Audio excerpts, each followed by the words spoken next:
Salam sepak bola, teman-teman netizen atau warganet yang saya hormati semuanya. Di episode terbaru dari Bincang Bareng Binder, saya kembali mengundang sahabat saya yang kita kenal sebagai si paling A1. Siapa lagi kalau bukan Bung Harpa. Welcome back, Bang. Halo, thank you Bung Binder. Wah, sudah lama nih kita gak ketemu. Udah 15 tahun katanya. Walaupun kita masih sering teleponan. Sering. Iya kan? Sering. Dan walaupun ada beberapa sudut pandang saya yang berbeda dari Bung Harpa, tapi bukan berarti kita musuhan dong. Not at all. Gak masalah, iya kan, itu yang buat lebih seru dong pertemanan kita, iya kan? Kadang-kadang Bung Binder yang benar, setelah kita telaah kadang-kadang Iya. saya benar, tapi banyak Bung Binder yang benar. Gak ada masalah. Ini bukan soal siapa yang benar dan salah, tapi tergantung pemikiran kita aja. Kebebasan berpikir ya. Iya, kebebasan kan yang penting kita tidak merendahkan orang lain, ya. Betul. Dan sudah pasti teman-teman di konten kali ini kami akan membahas pertama tentunya John Herdman. Ya. Kemudian permainan timnas Indonesia di FIFA Series. Dan yang penting juga nih Bang, gak Persib gak makan. Oh iya benar-benar. Sedikit lah, tentang Persib juga harus kita bahas. Kan saya sering lihat abang punya konten, bahas Persib ngeri kali. Iya. Karena emang menarik ya melihat fenomena Persib. Luar biasa. Dan juga head to headnya tentunya musim ini dengan Borneo, bahkan Persija ya, walaupun Persija agak sedikit terlempar, tapi mudah-mudahan seru sampai akhir musim. Iya betul. Oke, ini pertanyaan pertama gue nih Bang. Iya. Wah, ini udah ngeri-ngeri sedap. Ini nih. kita nggak ada settingan ya. Gak ada. Ya. Makanya itu tadi kan di awal kan gue bilang gue gak mau kasih tahu nih. Mau ngomong apa nih? Jadi semua spontan. Nah, biasanya gue kan kasih dulu pointers. Nah, ini gak ada. Jadi ini spontan. Ini ngeri-ngeri sedap nih. Oke. Ya. Pertama Bang, yang ini gue tanyakan. Karena beberapa pekan atau mungkin 1 bulan yang lalu ya. Ini yang ramai di sosial media, bahkan ada beberapa netizen yang kirim gue DM menanyakan, Bung, apakah benar Indonesia itu bisa menggantikan antara Iran atau Irak bermain di Piala Dunia tahun 2026? Karena dengan keadaan sekarang adanya perang. Ya kan, kita tahu perang antara Amerika, Israel dengan Iran lah. Ya. Amerika dengan Israel dengan Iran lah ya. Kan sebelumnya kita tahu ada juga penutupan ruang terbang. Ya, Selat Hormuz sekarang. Sebelumnya kan ruang terbang itu kan. Sempat yang mereka gak berani kan lewat. Nah, jadi yang gue ingin tanyakan Bang, karena lu kan juga sering riset kan tentang hal-hal seperti ini. Apakah betul ada kemungkinan Indonesia itu bisa menggantikan salah satu antara Iran atau Irak di Piala Dunia tahun 2026? Ya, ketika narasi ini muncul sama. Banyak juga yang DM saya, Bung. Banyak DM saya. Mungkin orang masih punya harapan ya.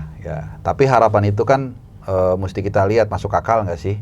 Kalau cuma 1% ya buat apa dibahas kan gitu, atau 0,1% gitu. Harapan itu kan kita bahas kalau sudah ada kira-kira masuk akal lah 40%. Jadi waktu begitu narasi itu muncul, banyak yang nanya, banyak yang DM. Yang saya lakukan adalah cross check ke rekan saya, wartawan Irak yang saya temui di Piala Asia tahun 2024. Saya cross check gimana keadaan di sana. Saya nggak usah lama-lama, intinya dijelaskan itu semuanya masih on the track. Apanya on the track? On the track mereka akan menghadapi apa waktu itu ya kalau nggak salah. Menghadapi antara Surinam dan Bolivia. Ternyata sekarang Bolivia. Dan Bolivia kan akhirnya. Nah waktu itu saya tanya terus gimana update kondisi terakhir. Dia bilang FA atau PSSI Irak itu sedang mengajukan ke FIFA untuk mempospon.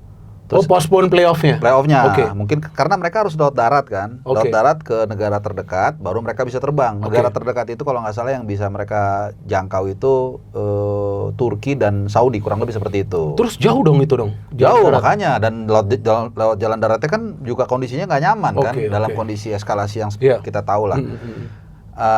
Lalu beberapa hari kemudian saya update bagaimana responnya. Ditolak. Makanya akhirnya mereka... Saya juga nggak tahu seperti apa bagaimana ininya proses mobilisasinya. Intinya mereka akhirnya sampai di Meksiko semua on schedule.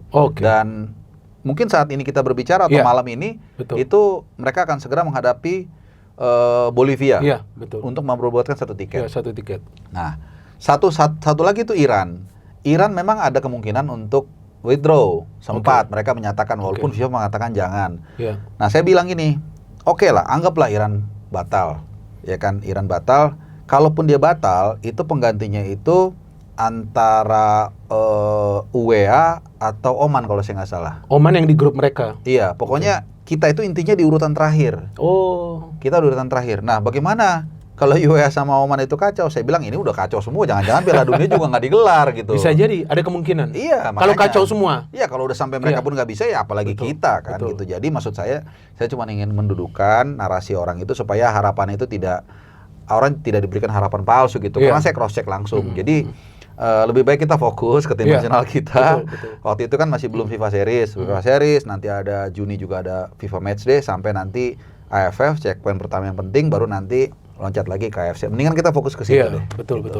Gue juga sepakat. Oke, ini sekarang terkait dengan timnas Indonesia. Gue belum pernah menanyakan kepada lu karena kita belum ketemu sebelumnya. Kalau menurut lu sosok John Herdman ini seperti apa? Kan dia diperkenalkan, dia hadir di sesi konferensi pers, kemudian beberapa kali jauh hari sebelum pertandingan juga dia berbicara dengan wartawan di doorstop. Dan beberapa kali kita dapat cuplikan tentang sesi konferensi pers dia sebelum dan sesudah pertandingan-pertandingan di FIFA Series. Gue ingin menanyakan, menurut lu sosok John Herdman ini seperti apa? Iya, disclaimer dulu, gue tidak seintens dulu ya ketika dekat dengan tim. Tapi ya kita bisa dengan tim siapa ini? Dengan PSSI maksudnya. Jadi bahkan belum hanya sekali mungkin lihat langsung John Herdman. Tapi secara umum memang kita bisa lihat lah orangnya baik, dan tipikal orang Inggris lah, sangat respectful dan lain-lain. Tapi narasi ini pun harus dibatasi dalam arti jangan sampai kemudian sama kayak tadi ngasih harapan bahwa wah ini akan hebat, jangan juga. Jadi letakkanlah dia di tempat yang semestinya, yaitu apa? Ya setiap dia main FIFA Matchday itu merupakan nanti akan penilaian akumulasi selama setahun. Kalau menurut saya sih setahun lah baru dinilai. Ya kemarin sudah menjalani FIFA Series, ada plus minus mungkin nanti akan kita bahas. Seperti yang saya bilang juga nanti ada yang lain-lain. Itu nanti baru kita nilai. Jadi jangan di awal-awal juga terlalu menggembar-gemborkan atau juga jangan terlalu menjatuh-jatuhkan gitu. Normal-normal aja gitu. Dan itu yang lebih penting, bagaimana dia bisa mengembalikan kepercayaan publik dengan permainan di atas lapangan setelah kegagalan kita di round 4. Ada satu statement yang dia mengatakan pada saat sesi konferensi pers, pada saat dia diperkenalkan bahwa tim ini sebetulnya layak bermain di Piala Dunia. Tim dengan materi pemain sekarang. Padahal kan dia baru pertama kali menjadi pelatih. Dengan dia mengatakan itu artinya dia sudah mempelajari dong sebelumnya kekuatan dari timnas kita. Seharusnya.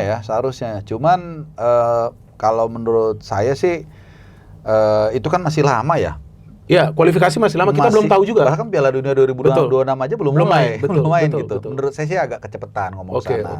Bahkan dia sempat ngomong kalau nggak salah dia berjanji ya akan membawa tim ini ke Piala Dunia. Sekarang ini dia ngomong setelah FIFA Series. Betul, menurut saya sih agak terlalu kecepatan. Mendingan dia fokus bagaimana membenahi tim ini, kemudian yang dekat dalam waktu dekat itu apa, ketimbang yang terlalu jauh. Karena ya kita mendengar kata Piala Dunia itu mungkin agak sedikit trauma ya. Agak sedikit trauma. Tapi biarlah kata Piala Dunia itu sampai ketika kita sudah mulai naik anak tangga satu persatu. Sampai nanti kita yakin di AFF kita bagus ya. Di AFC nanti 2027 kita bagus ya. I think we can start again, restart the engine untuk Piala Dunia. Tapi dengan dia mengatakan itu, Bang, gue hanya berpikir reverse psychology. Lu tau kan reverse psychology? Gue ingin membalikkan. Dengan dia mengatakan itu, apakah bukan dia memberikan semacam sinyal agar para pemain kita itu percaya diri? Walaupun gue sepakat dengan apa yang lu katakan bahwa ini kan masih lama. Kita lewatin dulu nih beberapa tahap. Nah, kalau bisa aja. Itu nanti waktu yang akan membuktikan apakah memang dengan memberikan. Tapi kalau setahu saya, Bung ya, kalau teori ini agak sedikit teori Sun Tzu ya, teori perang. Ketika kita kuat, kita harus menunjukkan ke lawan kita lemah. Ketika kita lemah, kita harus menunjukkan bahwa kita kuat. Setahu saya begitu. Menurut saya, nah ini kan yang Bung Binder bilang, nggak selalu sama, nggak selalu beda. Iya, betul. Saya setuju dia mengatakan itu, tapi internal. Jangan di ngomong dulu di luar. Karena orang kan begitu kita meninggi ekspektasinya tinggi. Pertama fans. Ini kan jadi masalah juga nanti begitu nanti kenapa rame. Kedua, pasti alarm bunyi di lawan-lawan. Nanti kita ngadepin dia. Serius juga nih. Malah mereka akan lebih aware. Jadi menurut saya harus low profile aja. Bahkan cenderung keluar itu kita tunjukkan kita kayaknya agak susah, tapi di dalam kita harus kuat gitu menurut saya ya. Gitu. Tapi kan ini hanya obrolan orang kopi ya. Nggak masalah ya, juga. Ini kan pemikiran Anda. Nggak jadi ada masalah juga. Menurut saya seperti itu gitu. Kita lower expectation, tunjukkan ke orang lain kita kayaknya senang-senang aja, tapi nanti tiba-tiba menggigit gitu. Oke, dengan dia memilih sekarang 24 pemain yang menjadi 23 pemain. Dari 23 pemain ini, siapa pemain yang lu sebelumnya tidak pernah menyangka akan dia pilih, Bang? It's very good questions. Dan bahkan dipilih, cuman saya jujur ya, nggak yakin dia akan moncer gitu ya. Bagus gitu, bisa juga gitu. 2 orang. Jujur nih ya, Beckham Putra dan Donny Tripamungkas. Kenapa? Ya, kan dia kan sebelumnya kan di round 4 juga kan di starter kalau nggak salah lawan Saudi tapi nggak perform. Beckham Putra. Sebelumnya lawan China lah main bagus tapi sebentar. Tapi kemudian dia membuktikan. Dia bisa cetak 2 gol lawan St. Kitts and Nevis. Betul, lawannya memang peringkatnya 30-an lah di bawah kita. Tapi again, menurut saya tuh yang penting adalah bagaimana setiap pemain itu menunjukkan komitmennya di setiap pertandingan, doesn't matter itu kecil atau enggak. Itu yang saya lihat dari dia. Yang kedua, Donny Tripamungkas. Sama, parameternya adalah ketika menghadapi St. Kitts and Nevis, tim kecil. Tapi lihat kemarin, ketika dia menggantikan Nathan Chowan di babak yang kedua, perform juga. Sejak mulai AFC U23 2024 awal, dan kemudian lanjut AFF Senior 2024 akhir, walaupun U22 yang dipakai, saya melihat dia punya etos kerja yang bagus. 2 pemain ini. Jadi kalau kita bahas Jai, Verdong, udahlah, itu udah top lah. Nah, tapi 2 orang ini yang tadinya mungkin biasa-biasa aja di timnas, dan mungkin banyak yang meragukan. Dan sorry to say ya, bahkan kemudian banyak yang menghujat. Dan itu saya sangat tidak setuju, siapapun sangat tidak setuju. Ini bukan hanya lip service, tapi dia bisa membuktikan di atas lapangan. Top. Dan saya masih ingat, Bung, pengalaman saya langsung interview dia di TC di Bali. Beckham Putra. Jadi waktu itu kan dia sempat nggak masuk di TC lah. Kemudian Kluivert saat itu manggil. Satu yang membuat saya impress adalah public speaking dia. Bagus. Sorry ya, mungkin kita menganggap dia orang daerah, tidak bisa speak up. Ternyata dia bagus. Ada cuplikannya? Saya ada rekam waktu itu. Tapi nggak masukin di channel? Enggak ada masuk. Saya masukin kalau nggak salah. Saya masukin itu banyak. Ini TC untuk apa? Round 4? Yang menjelang round 3 menjelang lawan China dan Jepang. Round 3 masih. Kan ada TC di Bali. Di situ dia kan nyusul kan. Oke juga nih orang gitu. Tapi ya memang butuh waktu. Kemudian lama-lama kemarin saat menghadapi St. Kitts and Nevis, saya lihat ya itu bahwa dia bisa menunjukkan. Jadi 2 pemain ini yang menurut saya menarik karena di awal nggak terlalu banyak orang yakin, apalagi Donny Tri, Bung. Saingannya di kiri kita tahu lah seperti apa ya. Tapi dia kemudian bisa mencuri perhatian, bahkan head to head dengan pemain RC divisi, Nathan Chowan. Menurut saya nggak kalah lah gitu ya. Dan mungkin satu aja khusus untuk dua-duanya sebenarnya, Donny Tri dan Beckham Putra. Mungkin ya saya nggak tahu, saya bukan ahli nutrisi atau apa, mungkin dia balkin sedikit badannya. Nah ini bukan cuma lo yang katakan seperti itu, sudah banyak orang yang mengatakan kepada gua. Nggak tahu ya, saya mungkin kelihatannya kan kalau nanti leveling up lagi, lebih tinggi lagi, apalagi nanti kita AFF itu ketemu yang lawannya kuat Vietnam dan Thailand. Meskipun di kandang sendiri, meskipun kita main di kandang sendiri. Secara postur kalau saya lihat tuh badan mereka tuh lebih bulky. Apalagi nanti Piala Asia 2020. Itu maksud saya. Jadi jawaban itu menurut saya 2 pemain ini yang jujur tadinya saya nggak terlalu menyangka mereka akan dapat tempat utama, nggak menyita perhatian, tapi justru malah perform. Tadi lu mengatakan bahwa ada begitu banyak hujatan ke Beckham Putra, tapi ada pemain lain juga yang mendapatkan hujatan, Bang, Mauro Zylstra. Ada juga, ada kritikan juga ke dia. Dia main juga, ya walaupun nggak lama, tapi dia mencetak gol. Sayangnya kemudian memang dia cedera di match itu, dia memang kelihatan dia cedera. Terus dia gak bisa masuk ke squad untuk pertandingan kedua. Nah kalau Beckham itu kan memang mendapatkan menit bermain di level klub. Donny Tri juga mendapatkan menit bermain di level klub. Tapi Mauro Zylstra ini yang orang perdebatkan, dia ini gak mendapatkan menit bermain yang cukup. Baik di Persija sekarang, dan sebelumnya sebetulnya di Volendam. Volendam gak main 1 detik pun. Nah itu ya, malahan dia gak main kan 1 detik pun.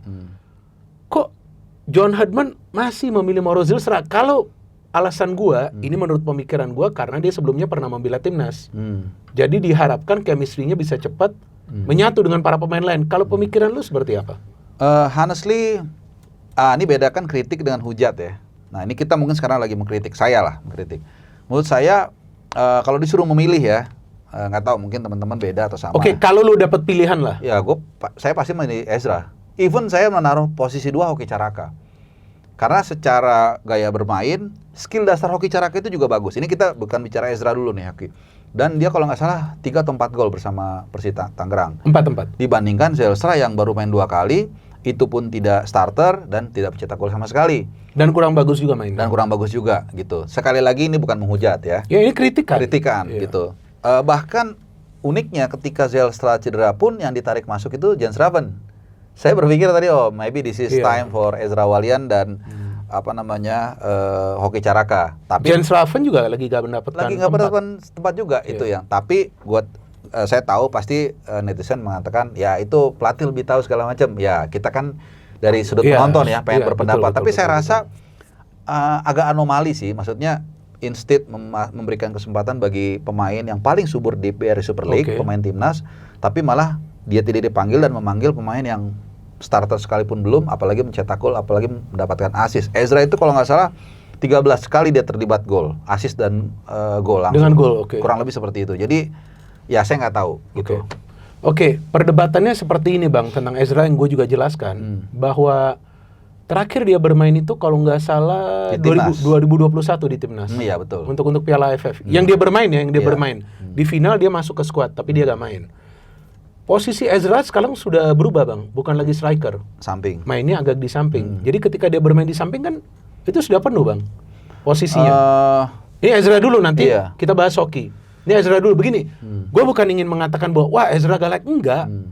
Ya itu kan tergantung pelatih. Tapi kita kan boleh dong menyampaikan sudut pandang kita. Ketika memilih Mauro, perdebatan gue tadi atau alasan gue karena dia beberapa kali dikasih kesempatan. Mungkin ingin diberikan kesempatan lagi.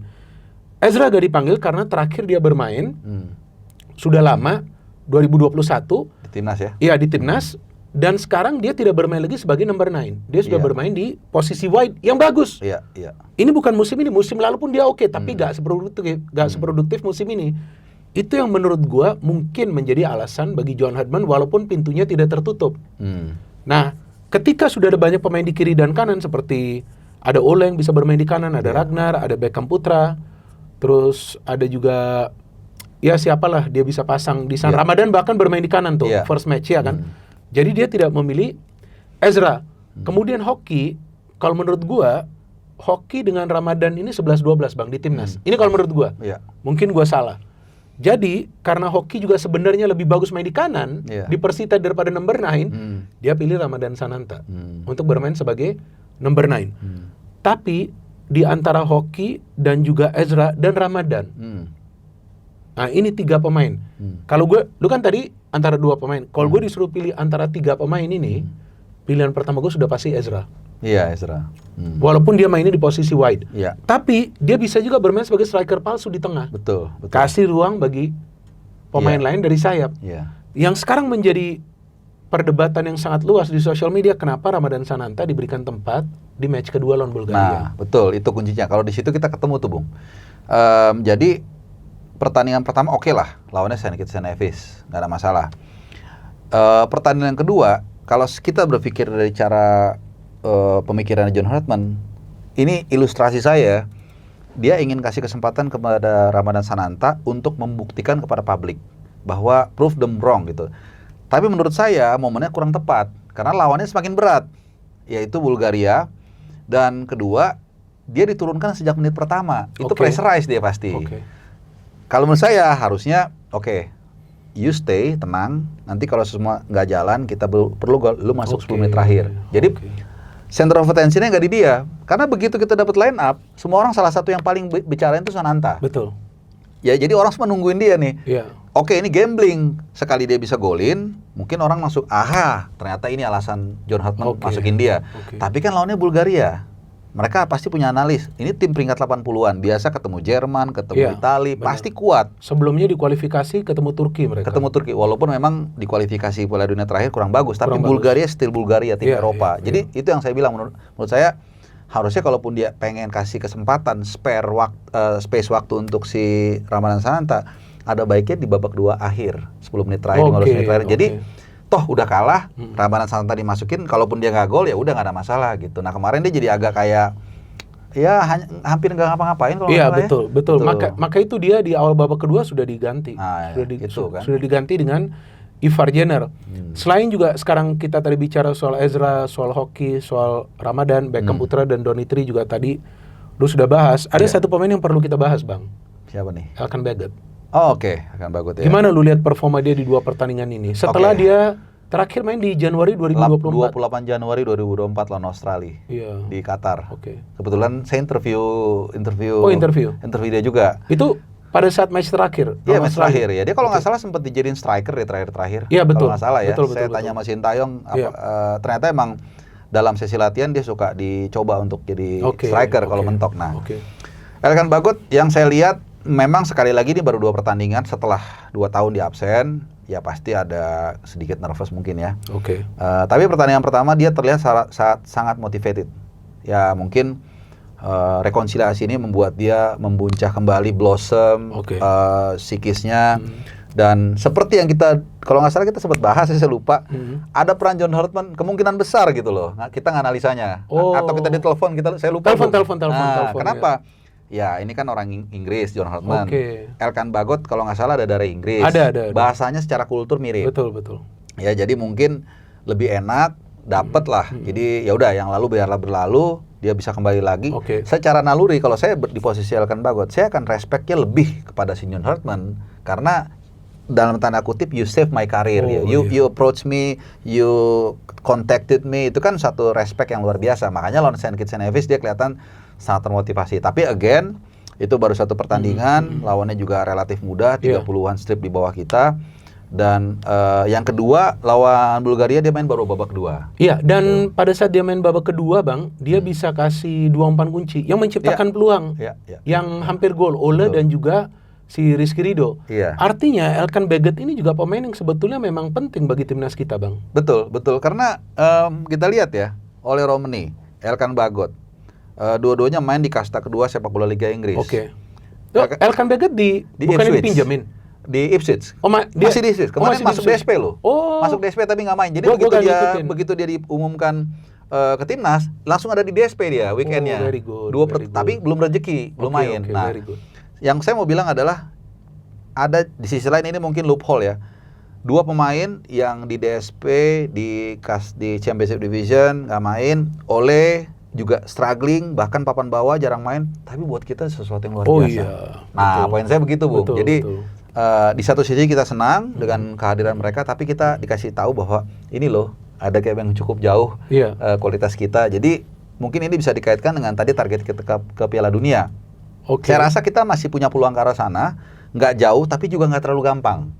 Bukan yang kayak misalnya kita bicara let's say Uzbekistan, udah main Kusanov ya kalau masalah udah main di City, yang levelnya udah inti lagi di City. Nah jadi itu yang saya mau kasih tahu bahwa kaitannya dengan kualitas main kita seperti Bagot bagus, tapi kalau kita mau bicara yang lebih tinggi lagi, tentu masih banyak PR yang harus diselesaikan. Betul, tapi paling tidak kan kita sekarang punya pemain-pemain yang mindsetnya sudah memang untuk bermain di level tertinggi, Bang. Ya kan, Ole, Kelvin Verdong sih gak ada obatnya. Wah, ada. Luar biasa kemarin. Komitmennya dia, etos kerjanya luar biasa. Dan Kelvin Verdong sempat mengatakan di doorstop dengan wartawan tentang Donitri yang menurut dia adalah pemain yang bagus sejak dia melihat Donitri ini berlatih untuk pertama kalinya. Berlatih bersama timnas. Dia melihat seperti itu dan dia berharap suatu hari dia akan ketemu Donitri bermain di Eropa. Nah ini yang selalu kita inginkan agar pemain kita bisa bermain di Eropa, tapi kan nggak semudah itu ya, Bang ya.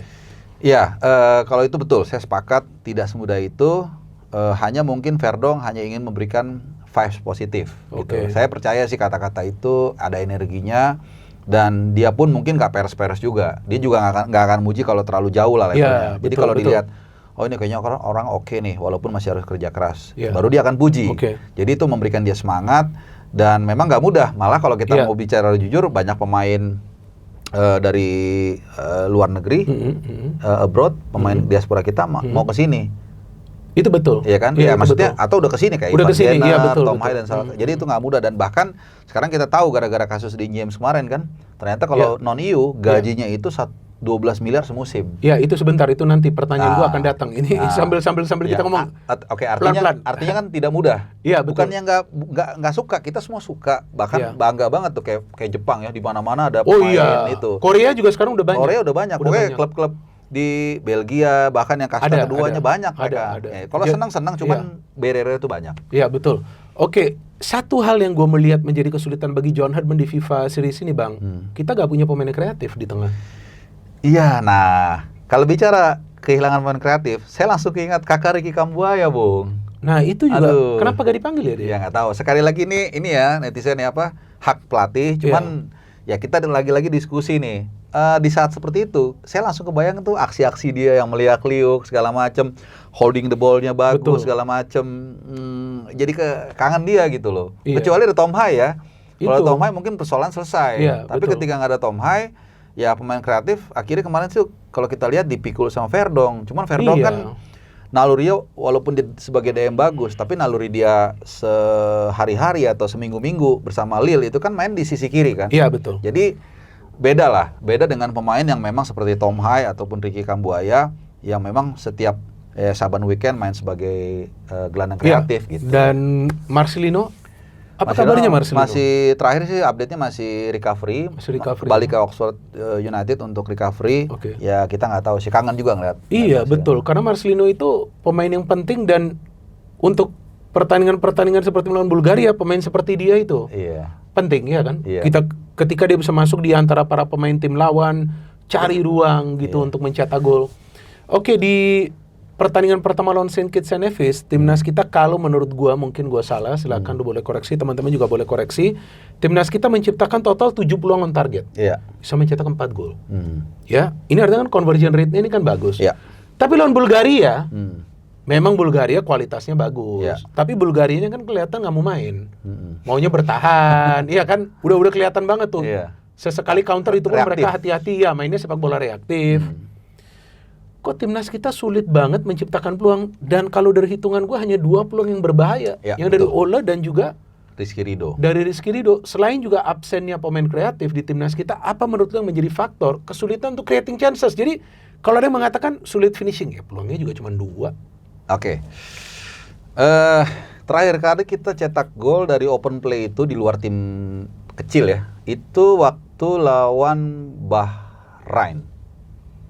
Nah, kalau nggak salah bulan Maret, kalau nggak salah setahun lalu deh. Setelah itu kita lawan China kan dari penalti. Iya, dari penalti. Nah, betul. Lawan Lebanon kita gagal cetak gol, lawan Cina Taipei nggak usah dihitung. Betul. Di round 4 kita hanya cetak 2 gol dari titik putih. Penalti Kevin Dix. Betul. Jadi there's a problem definitely. Untuk creating chances atau golin dari open play. Nah, sekarang apesnya saat kita punya pemain yang menurut saya tuh cukup oke di lini depan, Emiliano Jonathan harus cedera lama. ACL itu mudah-mudahan balik dia bisa 90% atau 80% udah bagus ya. Nah, memang selalu kita perdebatannya kan kita nggak punya target man bagus, ya hanya ada Ole pun sekarang perannya sebagai free roll. Betul. Cuma memang dunia itu sepak bola dalam 10-15 tahun terakhir udah nggak ngelahirin lagi orang seperti Abel Balbo, Batistuta, udah nggak ada lagi. Udah nggak ada ya? Udah nggak ada karena gaya bermainnya udah bukan tunggu bola lagi. Bahkan saya sedikit cerita Batistuta, dia pernah ingat saya paling males tuh dribbling bola katanya. Iya, karena dia waktu itu kalau nggak salah wawancara untuk membicarakan il fenomenanya Ronaldo Brazil. Dia bilang, wah itu gila banget dia kalau dribbling. Itu sesuatu yang saya paling males katanya. Dia dapat bola hantam betul. Udah nggak ada lagi. Finisher dia. Finisher habis. Kayak kalau di Indonesia itu dulu ada Irwansyah, ada Buyung Ismu, Bambang Pamungkas, Rocky Putre dan lain. Itu udah susah lahir lagi. Nah tapi kan we cannot stop there gitu. Terus apa nih? Nah, kalau kita bicara kemarin pertandingan lawan lawan Bulgaria. Menurut saya ada beberapa persoalan atau tantangan yang bisa diselesaikan di sini. 2/3 area itu memang selalu menjadi milik pelatih. Pep pernah mengatakan itu kan. 1/3 terakhir terserah. Nah, ketika bicara terserah, para pemain ini sebenarnya harus ada chemistry.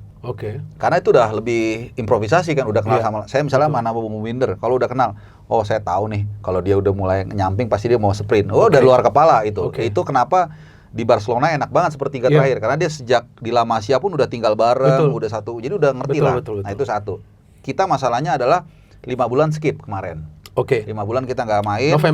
November nggak main dan baru ketemu 2-3 hari. Itu satu. Yang kedua, lah. Memang keadaan seperti itu. Kemarin menurut saya kurang banyak syuting dari luar kotak penalti. Persis. Ya, itu. Ini yang baru gue mau ngomong. Gitu. Jadi, again kalau saya sih agak rindu lagi kakak Ricky Kambuaya. Kenapa gak banyak syuting? Apakah kalau menurut lo belum tentu benar, itu memang instruksi dari John Herdman ciptain peluang dari dalam kotak penalti, atau memang para pemain ragu-ragu karena ada satu situasi Eliano harusnya syuting. Nah, itu. Tapi dia umpan. kalau saya lihat itu nggak diinstruksikan untuk syuting dari luar kotak penalti karena tidak ada yang mencoba. Sama sekali nggak, kecuali dia coba. Sekali Ramadan, tapi keblok karena dia bisa rebut bola. Mungkin itu karena kayak nggak dapet udah hajar aja. Hajar aja. Jadi udah bener. Bukan kelihatan yang memang diprogram untuk syuting dari luar kotak penalti. Betul. Karena kalau itu dilakukan pasti 2-3 kali nyoba meskipun gagal. Nah mereka nggak ada kemarin. Tapi it's okay again. Ini hanya pertandingan kedua. Jangan juga cepet langsung. Iya betul. Jadi siapa tahu John Horton nonton. I think they're right. Gitu. Siapa tahu kan, nggak masalah kan. Iya betul. Tapi hebat loh, John Herdman ini sangat dekat kepada para pemain. Itu kelihatan. Iya, bahkan Ketua BTN Pak Sumarji mengatakan bahwa dia sekarang sedang membangun chemistry di antara para pemain dan dia sudah mengambil hati dari para pemain. Artinya kan ini pelatih tahu apa yang perlu dilakukan. Tugas dia salah satunya adalah untuk lebih dekat dengan para pemain. Ya istilahnya menjadi seperti teman lah Bang. Untuk mereka nanti paham apa yang dia ingin para pemain itu perankan di atas lapangan. No doubt, kita bisa lihat lah. Maksudnya nggak perlu profesor S8, S3 lah untuk melihat bahwa secara gestur dia bagus untuk itu. Tapi saya justru mau memberikan apresiasi untuk siapa? Untuk BTN. Bahkan untuk federasi. Kenapa? Ketika Anda memulai sesuatu dengan baik, mudah-mudahan hasilnya baik. Karena milih dia pun kan dengan beberapa layer kan. Saya udah berapa kali bilang kan, seperti mau bangun rumah, kita mau bangun rumah misalnya minimalis, kontemporer, industrial. Kita bawa ke arsiteknya, Zuirs. Nah, dia kemudian ngasih referensi pelatih-pelatih ini. Kemudian diinterview dengan usernya terkait budget. Baru kemudian dipelajari apa yang salah sebelumnya di era Patrick Kluivert misalnya. Oh, dipelajari juga ya? Itu semua kan berbanding kontradiktif semua. Misalnya dulu Kluivert bolak-balik, sekarang tinggal di sini. Itu saya udah bilang berkali-kali, ini bukan soal bagaimana, tapi soal simbol. Sebagai seorang jenderal, seorang nakoda, dia harus punya simbol di sini, di markasnya. Itu penting. Dan kedua, itu tadi, gimana dia mau menjalin komunikasi kalau dia nggak di markasnya. Walaupun memang ada pemain diaspora, tapi pemain diaspora itu kan lebih filosofis. Dia tahu lah mesti tapi yang di BRI Super League ini kan menurut saya lebih perlu untuk dijalin komunikasi. Itu gunanya dia di sini. Dan lain-lain. Nggak terlalu banyak gimmick segala macam. Dan itu yang akhirnya saya lihat dia kemudian bisa menjalankan program, atau bukan menjalankan program, tapi bisa menjalin komunikasi dengan baik pemain. Jadi itu yang saya tarik dulu, karena memilih pelatihnya benar, caranya benar, sehingga akhirnya semua saat ini pelan-pelan coba dibangun kembali. Gitu. Minimal dari komunikasi, dari chemistry, memang itu yang kita perlukan dulu. Apakah karena itu kita belum ada membaca atau mendengar narasi-narasi yang konyol, Bang? I don't know ya, cuman ya so far saya sangat suka dengan situasinya. Cukup kondusif, ya itu tadi komunikasi dengan pemain beneran, ini Iya, makanya itu kan gak ada narasi-narasi yang konyol kan? Itulah maksudnya, John Hortman he's a good person I think. Cuman ya di sekelilingnya jangan ganggu lah. Itu maksud saya. Itu biarkan dia bekerja, dan tadi seperti yang lu katakan, ya kita juga jangan terlalu high ekspektasi kita. Ini baru permulaan bagi dia. Biar dia bekerja. Ini satu hal yang ingin gue tanyakan, dan jujur gue belum mendapatkan informasi apa-apa. Apa yang terjadi dengan Dean James ini dengan yang sekarang dia lagi alami di Eredivisie? Sampai dia nggak bisa masuk line up atau apa itu? Bahkan per hari ini dia belum bisa latihan. Iya, kenapa sih Bang? Karena kan gini, waktu dia dinaturalisasi 2025 awal ya, kurang lebih Januari Februari menjelang lawan Australia. Itu memang di tengah musim masih dia udah terikat kontrak setahun kan. Nah, jadi ketika dia pindah menjadi non EU, itu nggak ada masalah. Nah, tapi begitu akhir musim selesai, 2024-2025 selesai, masuk musim baru musim ini 2025-2026. Nah, seharusnya saya nggak ngerti persisnya ya, tapi seharusnya kan dia disubmit udah sebagai pemain non EU dong. Kalau JHS kalau nggak salah Indonesia udah. Iya, udah Indonesia memang dari zaman Venesia. Udah lama, udah di Indonesia. Iya, nggak ada masalah. Iya betul. Nah, sama Emil juga sama. Sama Emil juga dari dulu. Sama. Nah, sekarang kan kemudian ketika 2000. Sorry, gue potong. Apakah di Eredivisie beda aturannya? Setahu saya sama ya, tapi mungkin kalau si JHS sudah diurus dari dulu izin kerjanya. Nah, yang jadi masalah adalah yang situasi paling buruk nih, Bung, Mads Hilgers. Karena kontrak dia kan habis 30 Juni ini. Dia masih cedera ya? Masih cedera panjang. Jadi dalam kondisi dia cedera panjang, artinya kan ini barangnya ya bukan dalam kondisi fit ya. Iya. Kemudian kontrak dia habis tanggal 30 Juni. Ketika didaftarin kembali, dia harus mandatori sebagai non-EU. Oke, artinya harus diurus ini izin kerja. Izin kerja dan konsekuensinya ada. Mungkin kita semua sering dengar, gaji minimum untuk non-EU itu harus 600.000 euro. Berarti 12 miliar. Nah, kemudian klub akan berpikir, kalau segitu gue mendingan cari pemain lain yang lebih murah. Nah, itu tantangannya. Jadi artinya kenapa aturan itu dibikin? Supaya kalau lu skillnya sama orang Belanda, ngapain gue pakai lu gitu kan? Itu kan. Sama aja kayak kita sebenarnya kan harusnya kita mempekerjakan orang asing harus yang skillnya bagus dong. Ngapain kalau sama tuh di bawah kita kan gitu. Jadi itu aturan dibuat untuk itu. Aturan untuk itu sebenarnya untuk melindungi juga perkembangan pemain lokal. Jadi kalau lu memang bagus banget kayak dulu Ronaldo di Eindhoven kan, ya it's okay untuk liganya bagus, untuk transfer knowledge dan lain-lain. Jadi masalahnya di situ. Nah, pokoknya terakhir itu bahkan asosiasi kalau nggak salah pemain atau klub di Eredivisie itu meminta semua yang punya situasi serupa dengan Dean James itu untuk di hold dulu. Makanya kemarin FC Emmen juga udah langsung narik si siapa namanya itu Tim Gapens kan. Nggak masuk di, kalau nggak salah tanggal 20 ada pertandingan terakhir mereka, RST kan masih jalan. Itu nggak dimasukin ke tim. Dean James pun per hari ini nggak ikut latihan. Kalau Nathan? Nah, bisa-bisa merembet kemana-mana. Saya udah mungkin seminggu 2 minggu lalu saya udah bilang, tapi saya sangat halus mengatakan supaya tidak salah persepsi ya. Ini mungkin ada baiknya ini diperhatikan lah. Saya tidak menuntut PSSI harus tanggung jawab, enggak. Tapi paling enggak harus diperhatikan karena kebiasaan orang kita kalau sudah ada masalah baru ribut soal ini, ribut soal ini. Jarang biasanya dari awal diantisipasi supaya jalannya kalau berlobang, kalau udah ada retak, enggak. Entah udah rame dulu baru ribut. Ya entah apapun, saya enggak sekali lagi tidak memaksa. Oh ini lu harus tanggung jawab, enggak. Ya pelajarin mungkin misalnya. Kalau saya nggak salah tuh yang suka membantu proses naturalisasi itu Fardi Bahdim kalau nggak salah.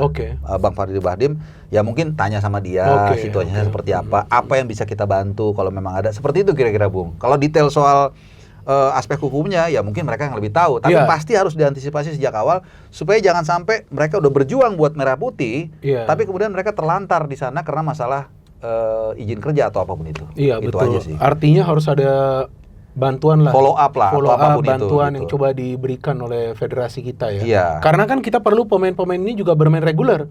Iya, kalau nanti susah. Betul. Nah itu kuncinya. Kalau dia nanti kayak sekarang, Dean James nggak main, nanti mungkin Juni lagi ada FIFA Match Day, tiba-tiba kebugarannya turun, touch-nya turun, kan ke kita juga. Nah itu maksud saya sebenarnya. Jadi supaya saya meletakkan narasi saya di situasi ini di yang pas lah gitu. Iya. Oke Bang, dari 2 pertandingan ini, kalau yang gua ngelihat, defense kita sih kuat. Kayak lawan Bulgaria ini, Bulgaria itu memang nggak selalu nyerang, mereka bermain lebih ke total defensive football. Tapi beberapa kali mereka nyerang masih bisa diantisipasi, bahkan mereka ada shooting, Emil tuh salah tangkap, Emil salah tangkap ya, terus di shooting masih bisa diblok oleh Justin Hubner. Kemudian sekali memang lewat Nikolov, tapi Emil masih bisa save, luar biasa itu. Yang dia lewat dari sandwich ya? Lewat itu harusnya gol itu. Itu harusnya gol kan? Nah, lu apa melihat sekarang defense kita nih udah lebih solid nih dengan, gue gak mengatakan dengan adanya Elkan Baggott, ada Elkan, terus di ininya gak ada Elkan, dia sempat main juga tapi main sedikit tinggi, tapi defense kita aman-aman aja. Iya, defense saya pikir salah satu area yang kita cukup happy lah, agak lebih tenang lah gitu. Kalau Saint Kitts kan emang gak jadi ukuran, tapi lawan Bulgaria kita cukup menunjukkan itu, dan bahkan tadi yang Bung Binder bilang, dengan adanya Elkan Baggott, ini ada opsi. Ada opsi sebagai CB kiri. Nah, kan ada dulu kan hanya El Preman nih. Iya, betul. Nah, sekarang ada dia. Jadi ya lebih kaya opsinya. Bahkan kalau mau main 4 back pun nggak ada masalah karena si Bang Jai sama Elkan Baggott sama Justin Hubner itu biasa bermain dengan 4 back di Belanda dan di Itali gitu. Jadi buat saya ya kalau untuk lini belakang tuh cukup aman. Ya belum lagi kalau kita bicara di kanan ya, ada kanan Hendricks, ada Sandy Walsh, mungkin Eliano kalau mau dimasukin juga bisa, atau Jakob Sayuri segala macam, kiri juga aman. Jadi kalau belakang sih relatif oke lah. Belum lagi ada temboknya Emil. Ada Martin Paes juga. Itu oke lah, aman lah. Tadi lu baru saja mengatakan 4 back. Tapi yang gue ingin tanyakan, ini John Herdman mainnya dengan sistem 3 back atau 4 back atau 5 back? Bahkan kemarin itu waktu keluar line up di sosmed, bahkan ada juga akun yang tulis 5 back, 5-3-2 yang semalam itu lawan Bulgaria. Nah, ya bagi gue sih memang formasi ini kalau bagi gue gak seberapa penting, tapi bagi pelatih penting. Karena dengan formasi itu dia bisa menempatkan pemain, kemudian menentukan skema dia, dong. Jadi formasi itu penting. Dan memang seiring berjalannya pertandingan pastilah adaptif. Menyerang kayak apa, bertahan kayak apa. Kalau dari sudut pandang lu lihatnya apa ini? Iya, sebenarnya kalau kita lihat CV-nya John Hartman di Toronto dan di Kanada kan sebenarnya dia adaptif. Dia nggak ada masalah gitu. Cuman artinya kalau dia adaptif, dia akan lebih mudah mengikuti apa yang sudah jalan. Kan logikanya seperti itu. Betul. Kan. Kalau saya adaptif, begitu saya datang, gayanya misalnya 4 back gitu ya, ngapain saya rubah? Atau sebaliknya, kalau 3 back yang ngapain saya rubah? Orang saya bisa kok dengan, atau saya biasa untuk menginstruksikan dengan berbagai formasi gitu ya. Nah, ketika menghadapi St. Kitts and Nevis, memang dia berubah-ubah kalau menurut saya. Saya kan perhatiin kan, oh ini sempet 4 back, Rido di kanan, tapi sempet 3 back juga. Karena St. Kitts mungkin dia berani untuk coba-coba. Nah, begitu lawan Bulgaria, dia pakai 3 back. Berarti itu memang formasi andalan dia yang mau diterapkan. Lawan St. Kitts berubah-ubah karena ya dianggap lawan St. Kitts saya berani bereksperimen gitu. Jadi dan tim ini kan dari dulu juga sudah main dengan 3 back, jadi ngapain berubah? Gitu. Itu sih yang saya lihat. Nah, cuman yang agak sedikit berubah mungkin dia lebih memainkan dua pemain depan dan memberikan free roll kepada Ole Romney. Nah, itu luar biasa loh itu. Gue nggak pernah menyangka loh itu. Itu makanya itu sisi aspek positif. Saya udah jauh-jauh hari bilang, pokoknya kalau untuk awal-awal itu adalah bagaimana pelatih membuat chemistry, mereka kompak dan mengeluarkan semua kemampuan yang ada. Itu mungkin kata-katanya template, Bung. Tapi yang saya maksud itu salah satunya itu, ya misalnya dia tahu, oh pemain ini nih bisa dimaksimalkan dengan gaya bermain seperti ini, role-nya seperti apa. Itu kan kemampuan dari seorang pelatih sebenarnya. Dan itu sering kita lihat, misalnya dulu kalau nggak salah di Munchen yang membuat Philipp Lahm itu berubah dari bek kanan ke DM itu kalau nggak salah Guardiola duluan.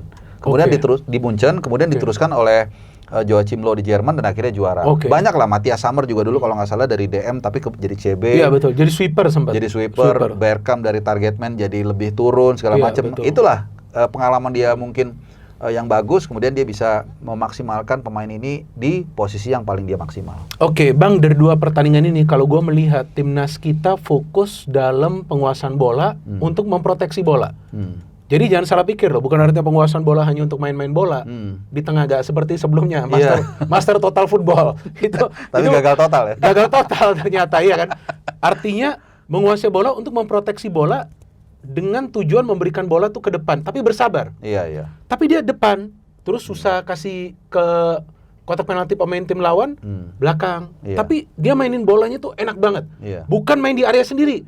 Tapi kalau secara statistik, Bang, kemarin sentuhan para pemain timnas di 2 pertandingan itu 65% di tengah. Enggak, area pemain tim lawan, area pertahanan tim lawan 65%. Tinggi banget loh.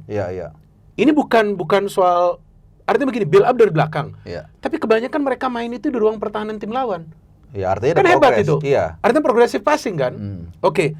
Lu ngelihat ini style of play seperti apa? Gue jujur, gue gak pernah melihat timnas kita main seperti ini.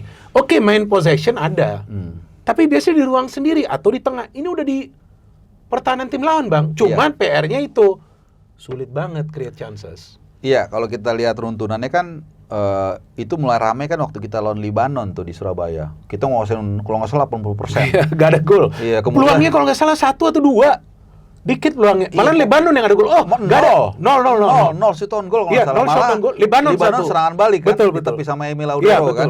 Nah, itu kan hit map-nya kalau ada mungkin di daerah sendiri aja kan. Kata Lebanon lu mainin aja sampai habis kan. Tapi itu lebih banyak di tengah. Nah, mainnya seingat gua. Nggak terlalu bahaya. Kalau sekarang memang agak sedikit lebih ke depan. Artinya lebih dekat ke kotak penalti. Jadi ada progres nih. Dari yang tadi cuma main di belakang, main ke tengah ke depan. Memang itu yang saya katakan.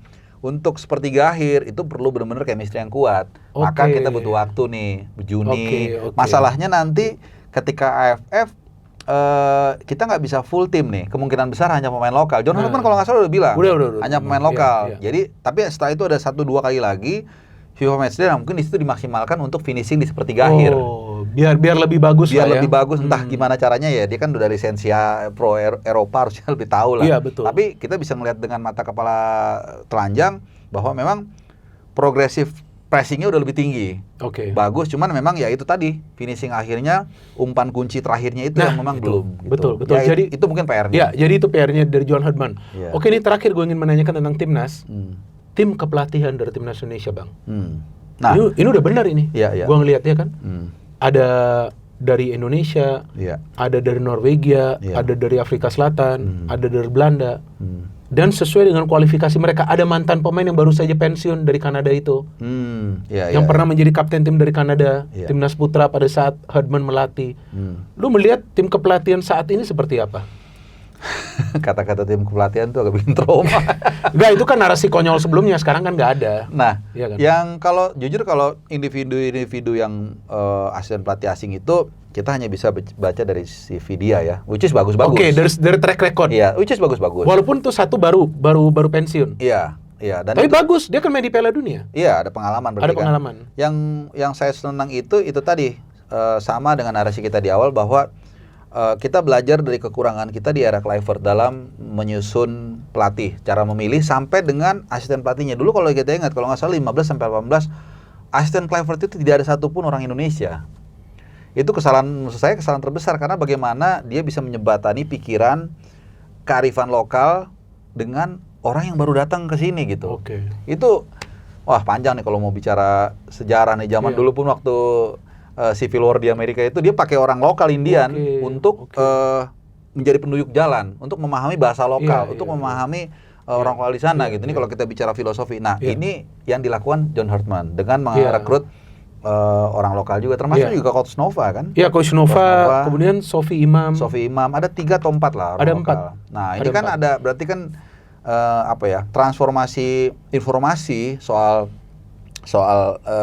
sepak bola Indonesia itu berjalan dengan baik. Nah, nanti tinggal pelatih yang menentukan, saya udah tahu nih begini. Dia sampai kalau nggak salah datang ke Liga 2 juga.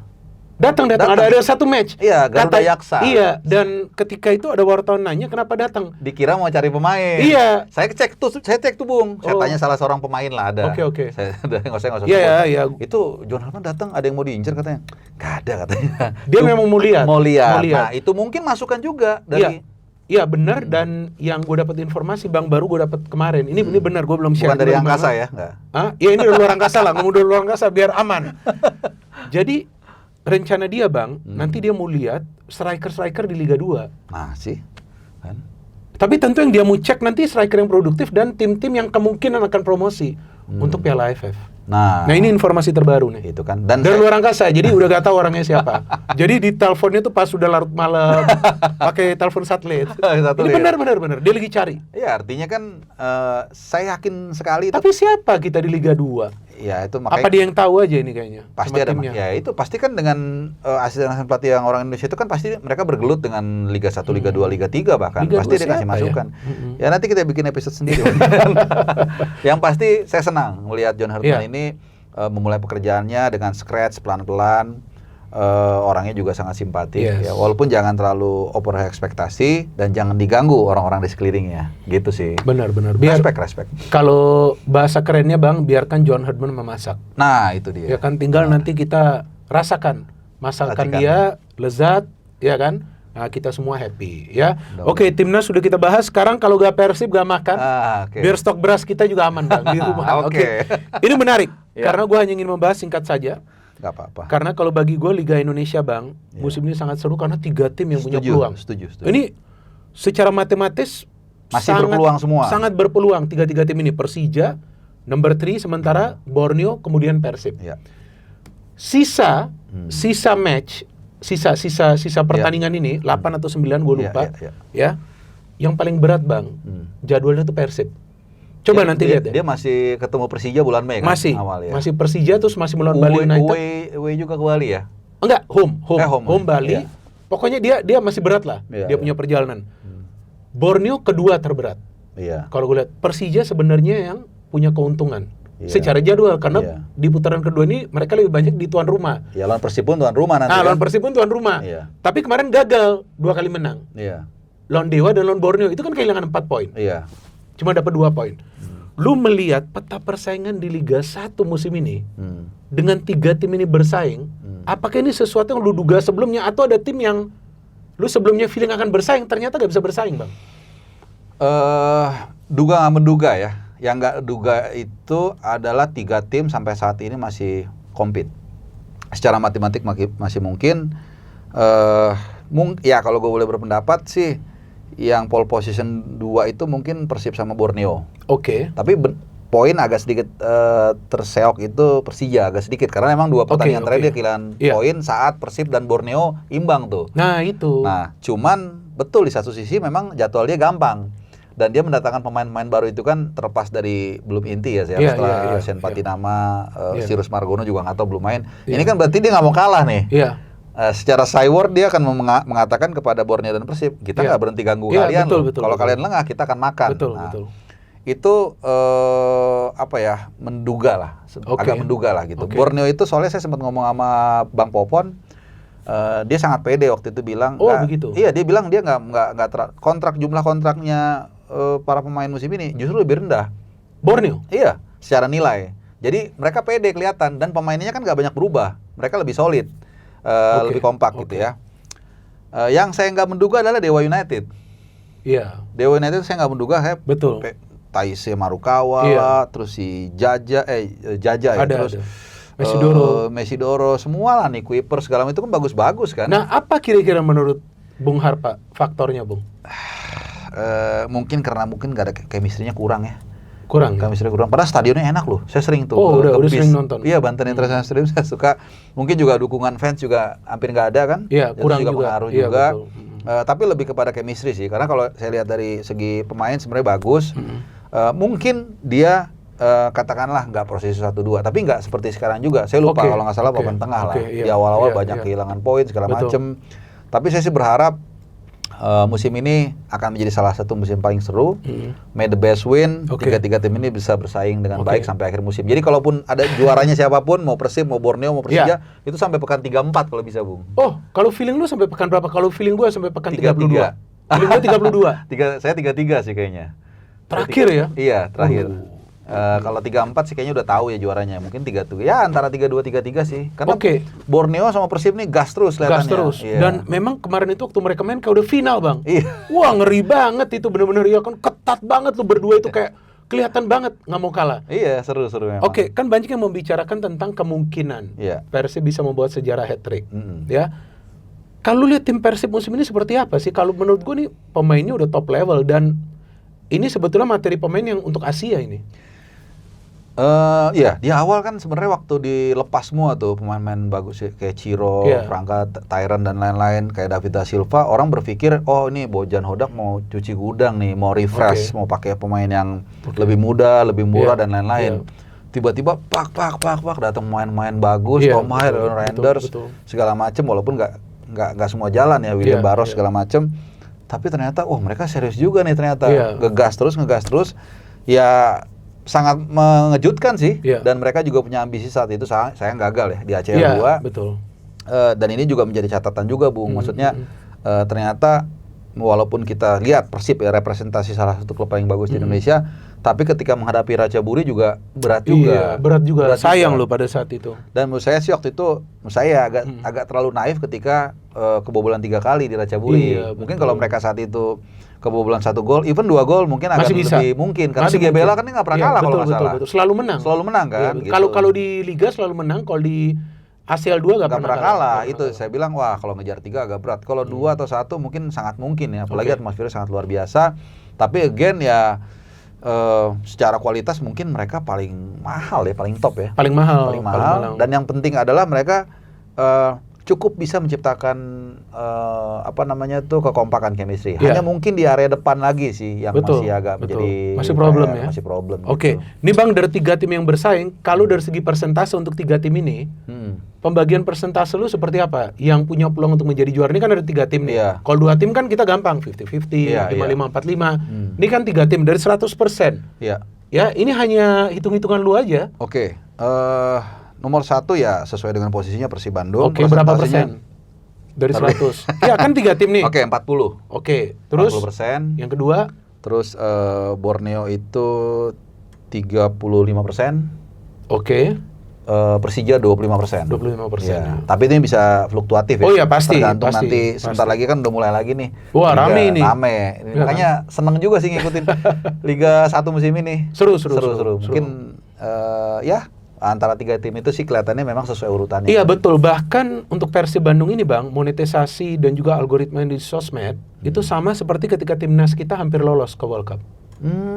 Sama tinggi banget. Iya, bahkan banyak sekali vlogger yang datang ke Bandung. Iya. Buat vlog. Ada juga beberapa datang ke Persija, ada juga beberapa datang ke Persebaya. Jadi memang mungkin orang-orang luar itu lihat fanatisme penonton ini Bang yang gila di kita. Iya, dan kalau Persib itu kan ibaratnya dalam tanda kutip tuh tim nasionalnya Jawa Barat ya, orang Jawa Barat gitu ya. Dan satu Jawa Barat itu kalau teman saya orang Bogor bilang ya kalau klub saya Persikabo katanya. Tapi kalau yang untuk lebih luasnya itu ya Persib Bandung seperti itu. Sebenarnya agak mirip dengan Sumatera Utara, PSMS. Tapi penduduk Sumatera Utara kan nggak sebanyak Jawa Barat. Nah itu yang membedakan. Surabaya atau Jawa Timur pecah-pecah. Terbaginya betul, juga sangat jelas kan. Iya, Arema, Surabaya, Madura, bahkan Lamongan, Madura itu. Betul. Jadi terbagi-bagi kalau Persib itu kan solid ya. Dan kemarin saya waktu nonton di GBK tuh ketemu, saya lupa namanya, mungkin dia nggak mau disebut juga ya. Dia bobotoh juga. Dia nonton timnas, terus dia bilang gini, kalau kita bobotoh itu, kalau beli yang KW malu katanya. Oh begitu? Iya. KW apa? Merchandise? Misalnya merchandise gitu. Begitu? Iya, dia maunya beli yang asli karena sebagai kebanggaan pride mereka. Pasti kalau yang bobotoh relate nih. Ini saya karena ngomong dengan orang bobotoh langsung. Dan dia merasa karena dia ini klub mereka, hatinya mereka, dia mau nyumbang. Itu yang mahal kan perasaan itu. Kalau kita nggak bilang, kita beli yang palsu. Nah itu. Jadi kalau teman-teman yang cinta dengan klubnya, ya belilah yang asli. Iya, gitu. Jadi makanya ya iklan endorse nempel di mana-mana. Iya, nempel di mana-mana. Saya pikir yang antri malah kayaknya. Iya, betul. Iya, seperti gitu. Yang lu pernah bilang itu Hari, bahwa sponsor yang lebih perlu Persib daripada Persib perlu sponsor ya kan lu bilang artinya. Nggak perlu bikin AC Nielsen atau riset kan? Artinya proposal nggak perlu lah. Sponsor yang datang ke tempat. Udah bisa kelihatan. Iya, kan? udah bisa kelihatan. Di mana-mana gitu. Luar biasa. Oke, sudah selesai teman-teman diskusi kita. Ini diskusi yang seru. Walaupun ada sudut pandang yang berbeda, tapi kita tetap berteman, ya kan? Oh iya, selalu. Ada masalah, ya kan? Dan kita tunggu nanti akhir dari Super League ini. Oh iya. Baru nanti kita ketemu, kita bahas. Karena yang gue suka sekarang, Bang Harpa juga sering nonton ke stadion pertandingan Super League. Iya, ke Banten, ke Indomil, itu. Tapi memang lebih banyak di Jabodetabek. Mungkin saya nanti coba mau sekali yang nonton Bayangkara di Lampung. Wah, Bayangkara mau lawan Persija loh ini. Oh iya. Seru loh itu. Sekalian. Hari Sabtu ini. Siap. Ya, oke. Kita selesai di sini. Silakan pesan-pesan lu untuk viewers. Iya. Yang terkait John Herdman, era baru John Herdman bersama Timnas Indonesia. Silakan. Dukung terus Timnas. Tapi nanti kalau udah balik ke klub, kita seru-seruan lagi di Liga 1. Itu yang paling penting. Itu konten kita jalan terus. Biar stok beras kita aman, Bang. Oke, yaudah ini kita tutup. No hate. No hate, no politics. No politics. Only football. Only football. Salam sepak bola. Salam sepak bola. Mantap nih sekarang beginilah. Oke.